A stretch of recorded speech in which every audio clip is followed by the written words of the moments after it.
ઉત્તર પ્રદેશના આઈપીએસ અધિકારી આકાશ કુલહરીની સ્ટોરી ઘણા બધા યુવાનોને પ્રેરણા આપે એવી છે.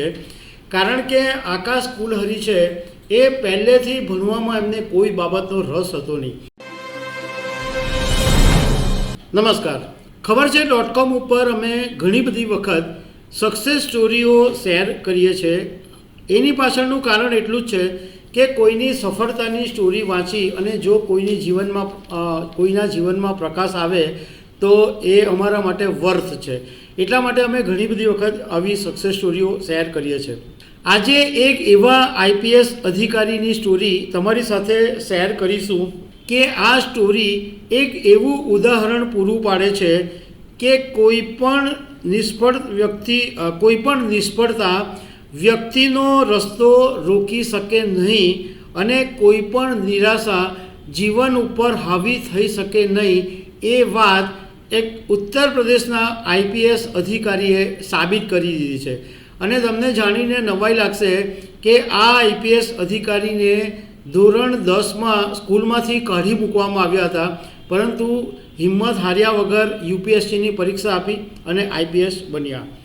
તો આના વિશે હું તમારી સાથે વાત કરીશ. મારું નામ રાજેશ શાહ છે અને તમે જોઈ રહ્યા છો ગુજરાતના સૌથી મોટા ડિજિટલ ન્યૂઝ પ્લેટફોર્મ ખબર છે .com. કેટલાક વિરલાઓ એવા હોય છે કે જે અનોખી માટીના બનેલા હોય છે કે ગમે એવા પડકારો આવે તો એ પાર કરીને સફળતાના શિખરો ઉપર પહોંચતા હોય છે. ઉત્તર પ્રદેશના આઈપીએસ અધિકારી આકાશ કુલહરીની સ્ટોરી ઘણા બધા યુવાનોને પ્રેરણા આપે એવી છે. કારણ કે આકાશ કુલહરી છે એ પહેલેથી ભણવામાં એમને કોઈ બાબતનો રસ હતો નહીં. ધોરણ 10ની જ્યારે બોર્ડની પરીક્ષા હતી ત્યારે એમના 57% માર્ક્સ આવેલા અને 57% એટલે ઓછા માર્ક્સ આવવાને કારણે એમની સ્કૂલમાંથી એમને કાઢી મૂકવામાં આવ્યા અને ફરીથી એડમિશન આપવાની પણ એ સ્કૂલે ના પાડી દીધી. કોઈ 10મા ધોરણનો વિદ્યાર્થી હોય અને જો સ્કૂલ કાઢી મૂકે તો એના મગજ ઉપર કેવી મોટી અસર પડે.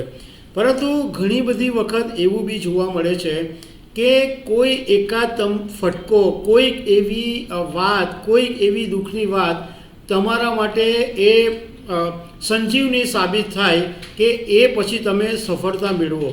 આ આકાશ કુલહરીને પણ જ્યારે સ્કૂલમાંથી કાઢી મૂકવામાં આવ્યા ત્યારે એમને એટલું બધું માઠું લાગ્યું, પણ એમણે નિરાશાની ગર્તામાં ધકેલાવાને બદલે એમણે નક્કી કર્યું કે હવે મારે આ શાળાને બતાવી દેવું છે. અને એમણે એટલી સખત મહેનત ચાલુ કરી. એમણે બિકાનેરની કેન્દ્રીય વિદ્યાલયની અંદર એડમિશન લીધું અને 12મા ધોરણની બોર્ડની પરીક્ષામાં આ આકાશ 85% માર્ક્સ લઈને આવ્યા અને બિકાનેરની જ ડુગ્ગલ કોલેજની અંદર 2001માં તેઓ બીકોમ એમણે પૂરું કર્યું અને એ પછી જવાહરલાલ નહેરુ યુનિવર્સિટી જે JNUથી જાણીતી છે એમાં એમણે સોશિયલ સાયન્સનો અભ્યાસ કર્યો. એક ઇન્ટરવ્યૂની અંદર આકાશ કુલહરીએ એવું કીધેલું કે ગ્રેજ્યુએશન થયા પછી મારી પાસે 2 વિકલ્પ હતા. એક વિકલ્પ મારી પાસે એ હતો કે હું MBA કરું અને કોર્પોરેટ નોકરી મેળવી લઉં, અને બીજો વિકલ્પ મારી પાસે એ હતો કે હું સિવિલ સર્વિસમાં જોઈન કરું અને દેશની સેવા કરું. મારી માતાની ઈચ્છા એવી હતી કે મારો દીકરો છે એ અધિકારી બનીને દેશની સેવા કરે, અને આકાશે એવું કીધેલું હતું કે મારી માતાની જે ઈચ્છા હતી એને મેં સન્માન આપ્યું.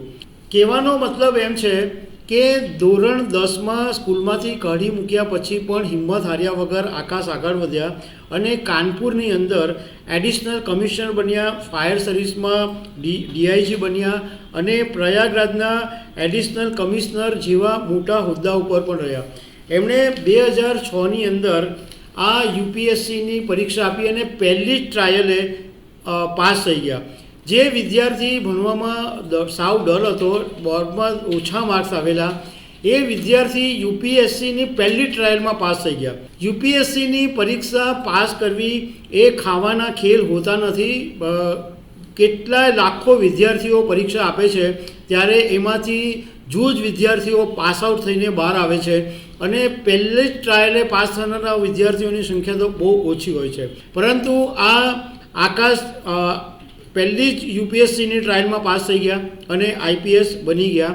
આ ઉપરાંત આ અધિકારીની એક ઇમેજ એવી પણ છે કે 2019ની અંદર ઉત્તર પ્રદેશમાં એક મોટું હુલ્લડ ફાટી નીકળેલું અને એ વખતે એમણે લોકોને એટલા શાંતિથી સમજાવી અને રમખાણને શાંત પાડેલું, ત્યારે પણ એમની કામગીરીની સૌ જબરજસ્ત ચર્ચા થઈ હતી.